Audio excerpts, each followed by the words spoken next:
Kristo avandimwe, Yesu Kristo nakuzwe. Muri aka kanya ndagira ngo tuganire kuri Roho Mutagatifu, umwe mu bapersona bagize Imana. Muzi ko Imana igizwe na persona batatu: Imana Data, Imana Mwana n'Imana Roho Mutagatifu. Yesu yari yarasezeranyije abigishwa be, tukaba tumutegereje ku cyumweru ku munsi mukuru wa Pentekositi. Roho Mutagatifu rero Yesu yasezeranyije, umuntu yakibaza ngo ninde? Dusoma mu Ivanjiri ya Yohana Intumwa, umutwe wa 16, aho Yesu avuga ko ari Roho w'ukuri. Abandi bavuga ko Roho Mutagatifu ari urumuri, ari imbaraga Imana iduha ngo dusobanukirwe n'ijambo ryayo. Umuntu rero yasubiza iki kibazo agira ati: Roho Mutagatifu mu by'ukuri aduha imbaraga, akaduha ubwenge, akaduha ubutwari ndetse n'ubugwaneza. Roho Mutagatifu si ukugira izo mbaraga gusa, si ukugira ubwo butwari n'ibindi, ahubwo ni umwe mu batatu butagatifu. Iyo Yesu avuga ukuza kwa Roho Mutagatifu, Roho w'ukuri, ntabwo aba avuga ukuza k'undi muhanuzi. Yesu uwo avuga n'undi nka we, Imana nka Mwana n'Imana nka Data. Yesu abwira abigishwa bati: Roho w'ukuri naza, azabayobora mu kuri kose, kuko atazavuga yitumirije, ahubwo azavuga ibyo yumvise byose, kandi azabahanurira n'ibizaza. Roho Mutagatifu rero ntabwo aza kwigisha ukuri kunyuranya n'Ivanjiri ya Yesu. Roho Mutagatifu ntaza mu bantu mu buryo bugaragara. Roho Mutagatifu aza mu mitima ku buryo butagaragara, kugira ngo yumvishe ukuri kuri mu Ivanjiri abigishwa batasobanukiwe mbere y'urupfu n'izuka bya Kristo.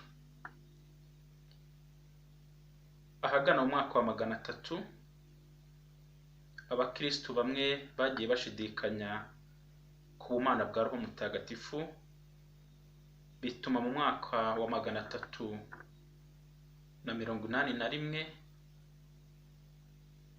abepiskopi baterana mu nama nkuru ya Kiliziya yabereye Constantinople, bongera gufata ibyemezo byo mu nama nkuru ya Kiliziya. Amanama yagiye aba mbere y'iyo ngiyo, noneho bongeraho icyemezo cyo kuri Roho Mutagatifu bagira bati: twemera Roho Mutagatifu, Nyagasani utanga ubugingo, uturuka ku Mana Data na Mwana, arasengwa agasingizwa hamwe n'Imana Data na Mwana.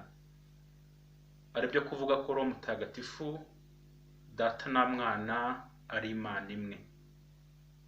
Uko niko kwemera abakristo bamamaza buri cyumweru. kuva kuri Pentekositi ya mbere, umurimo wa Roho Mutagatifu ni ukudufasha kumenya Yezu no kubaho dukurikije inkuru nziza yatuzaniye. Ndagira ngo rero hano tunibaza ibyo dukunda kubona, dukunda kumva, kuvuga mu ndimi, mu zindi ndimi, mubitekerezaho iki cyangwa tubitekerezaho iki?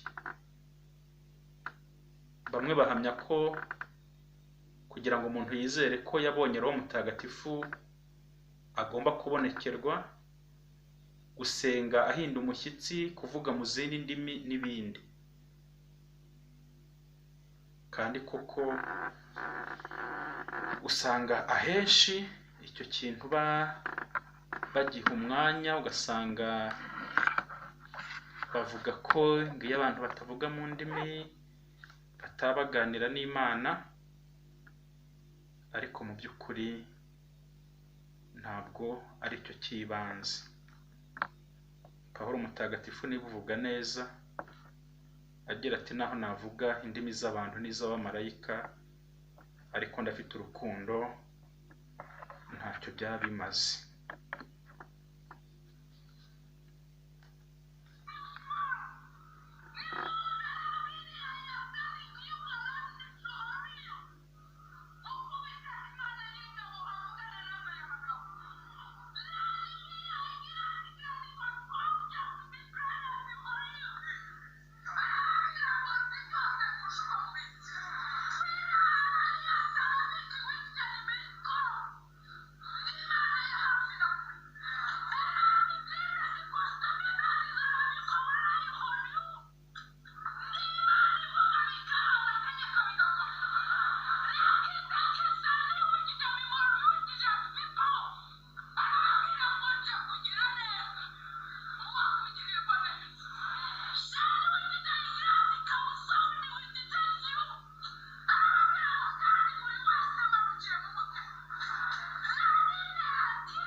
Mu gitabo cy'ibyakozwe n'intumwa dusangamo abigishwa bavuga mu zindi ndimi, umutwe wa 2 w'icyo gitabo.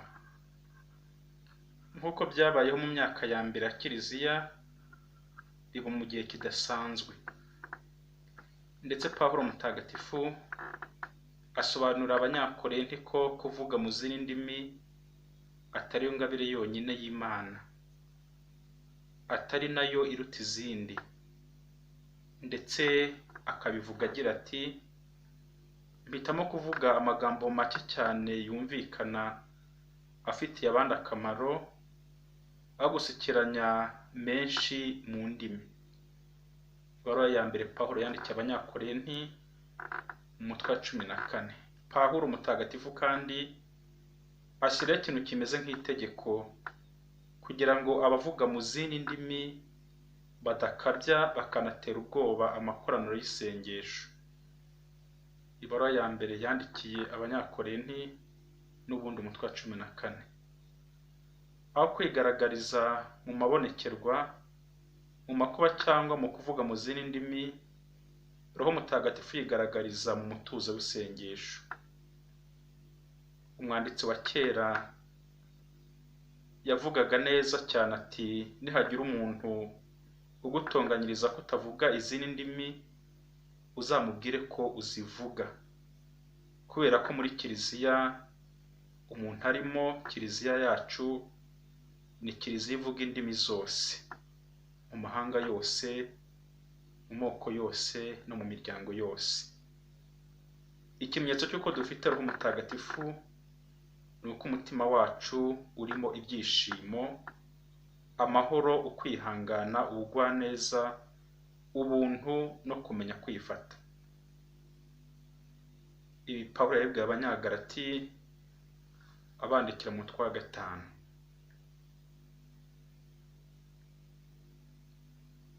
Si ngombwa rero ko umuntu yashyira imbere kuvuga mu ndimi. Icyo dusabwa ni dukingure umutima wacu igikorwa cya Roho Mutagatifu, bitureke adutahe, tuyoborwe nawe kugira ngo atujyane aho ashaka no ku buryo ashaka.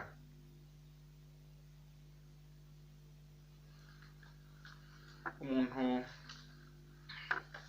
arebye ibyo Pawulo abivugaho yandikira Abanyakorinti, ni nabyo natangiriyeho, abivuga neza umuntu akabona ko icy'ingenzi ni urukundo. Agira ati naho navuga indimi z'abantu n'iz'abamarayika ariko singire urukundo, naba ni nk'icyuma kibomborana cyangwa inzogera irangira. Naho nagira ingabire y'ubuhanuzi ngahishurirwa amayobera yose n'ubumenyi bwose, naho nagira ukwemera guhambaye kumwe gushyigura imisozi, ariko ndafite urukundo ntacyo ntaba ndicyo. Naho nagabiza abakene ibyo ntunze byose, naho nahara umubiri wanjye ngo utwikwe, ariko nta rukundo mfite ntacyo byabimariye. Urukundo ntiruteze gushira, ubuhanuzi se buzashira, indimi se zizaceceka, ubumenyi se buzayoka. Koko ubumenyi bwacu buracagase, kimwe n'uko ubuhanuzi bwacu bucagase. Igihe rero ibyuzuye bizahinguka, iby'igicagate bizazimira. Ibaruwa ya mbere Pawulo yandikiye Abanyakorinti umutwe wa 13, umuntu ashatse yahera ku murongo wa mbere akagera ku wa 10. Yanabyandikiye Abanyagalati agira ati abereka ingabire